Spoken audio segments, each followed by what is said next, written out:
যদি কোনো বান্দা ইস্তেগফার করে তাহলে তার জন্য 5টি ফায়দা হবে। কয়টি ফায়দা? 3টি ফায়দা, 5টি ফায়দা হবে।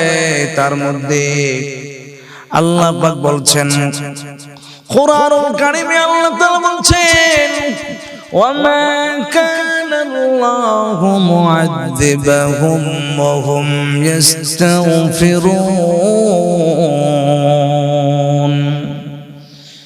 যেই বান্দা আল্লাহর কাছে ইস্তেগফার করে আমার আল্লাহ পাক তার উপর কখনো আযাব দিবেন না।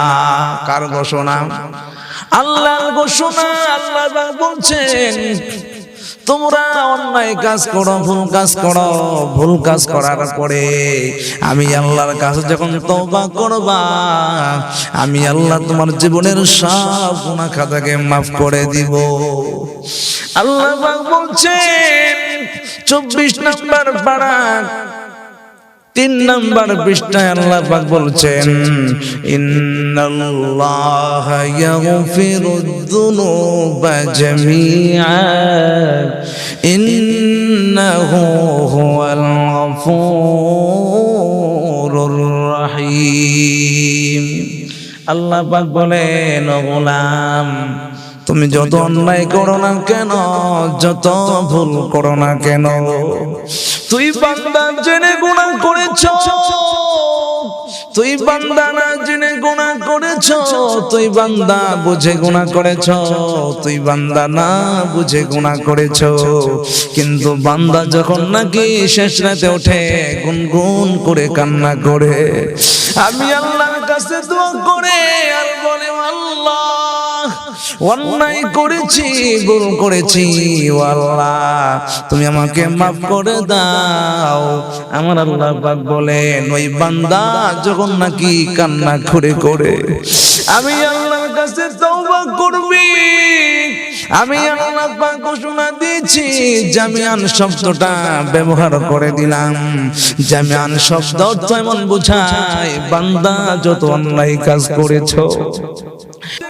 এই জন্য আমরা ক্ষমা চাইতে রাজি আছি না নাই?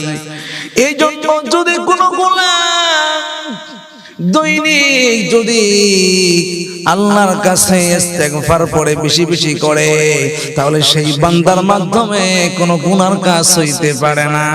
আর এই ইস্তেগফার যদি কোনো বান্দা পড়ে, বিশ্বনবী বলেছেন তার জন্য আমার আল্লাহ 5টি জিনিস কখনো তার উপরে চাপিয়ে দিবেন না।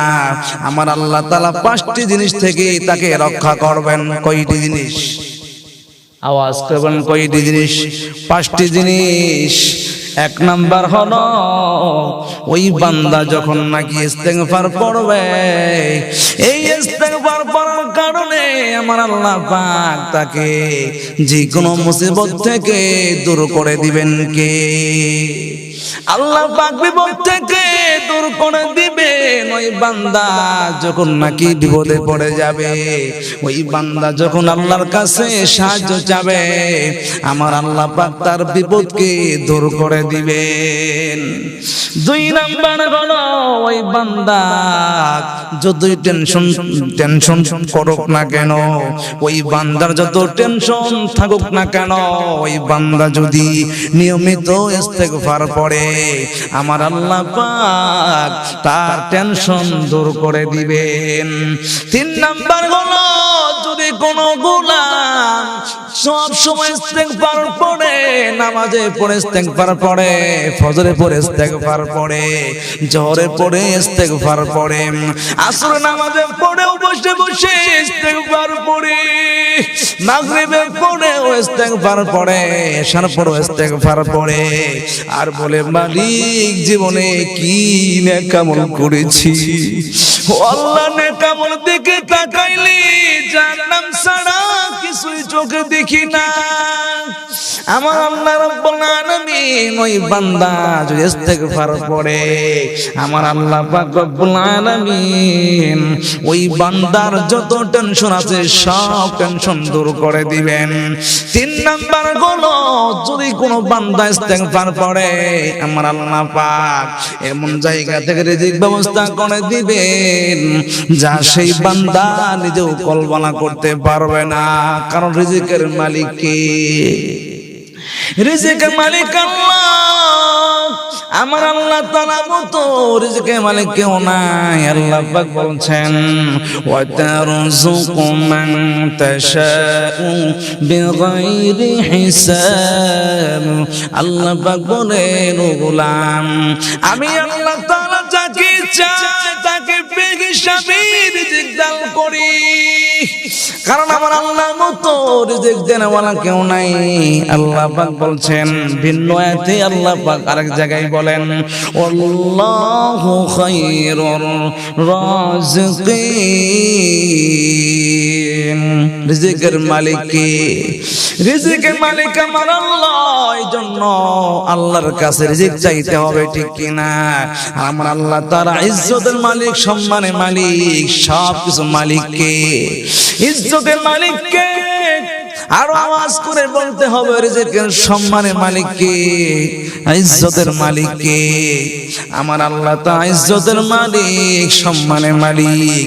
আমার আল্লাহ তাআলা সেই কথাও বলছেন কুলিল্লাহুম্মা মালিকাল মুলকি তুতিল মুলকা মান তাশা ওয়া তুইজ্জু মান তাশা ওয়া তুযিল্লু মান তাশা বিয়াদিকাল খায়র ইন্নাকা আলা কুল্লি শাইইন কাদির।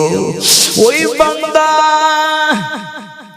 যতই বাদরি করুক না কেন, যত পম্পিতে করুক না কেন, আমার আল্লাহ পাক যাকে চান তাকে সম্মান দান করেন। আর আমার আল্লাহ পাক যাকে চাবেন তাকে সম্মানের চেয়ার থেকে নামিয়ে দিবেন, ঠিক কি না? এই জন্য তো আপনারা দেখেন আজকাল বড় বড় নেতা হওয়া পরেও জুতার বাড়ি খাই কি খাই না। আপনারা দেখেছেন সেই মোদি বড় চেয়ার পাওয়া পরেও সে কিন্তু জুতার বাড়ি থেকে বাঁচতে পারলো না, ঠিক কি না? কারণ সম্মান দেওয়ার মালিক কে? আপনি যত বড় ক্ষমতা বাড়ান না কেন এই টাকায় কিন্তু আপনাকে সম্মান দিতে পারবে না। আপনার ধন সম্পদ আপনাকে সম্মান দিতে পারবে না। কারণ সম্মান ভিন্ন একটা জিনিস। আমরা অনেকেই মনে করি আমি বড় নেতা সাহেব, আমাকে সবাই সালাম দেয়, আমি বড় চেয়ারম্যান সাহেব, আমাকে সকলেই সালাম দেয়। বলে না না, তুমি যতই বড় চেয়ারম্যান হও না কেন, তুমি যত বড় মন্ত্রী হও না কেন, তোমাকে যারা সালাম দেয় ভয়ের কারণে সালাম দেয়, ঠিক কি না? আর যারা আলেম, যারা পরিচিত আলেম বুজুর্গ, তাদেরকে মানুষ সম্মানের চোখে সালাম দেয়, ঠিক কি না? কারণ যারা আলেম তাদের সম্মান বাড়িয়ে দিয়েছেন কে? এই জন্য আল্লাহ রাসূল বলেছেন তোমরা আলেমকে সম্মান করো। যাই হোক সেই বিষয়ে কথা বলবো না ইনশাআল্লাহ। আমি যেই বিষয়ে কথা বলতে শুরু করেছিলাম, যেই ব্যক্তি নিয়মিত ইস্তিগফার করবে আমার আল্লাহ পাক তার জন্য 3 নাম্বার হলো এমন জায়গা থেকে রিজিক ব্যবস্থা করবেন সে নিজেও বলতে পারবে না। কারণ আমার আল্লাহ